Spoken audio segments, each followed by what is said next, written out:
The Toyota Aygo, one of the best quick runaround cars out there.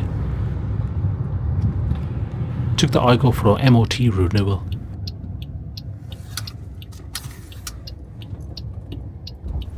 It's done over 60,000 miles on the clock, and unfortunately there was wear and tear on the wishbone on the front passenger side that needs replacing.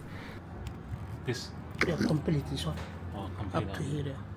That's why it did not pass the MOT, as it was resulting as a failure. Okay, then.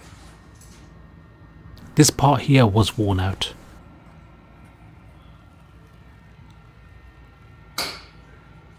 Purchased a new one which costs around £40.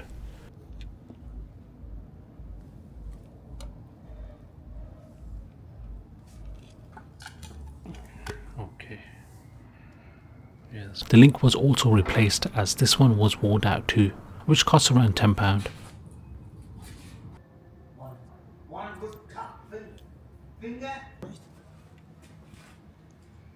These kind of car parts is best to purchase them brand new than second hand.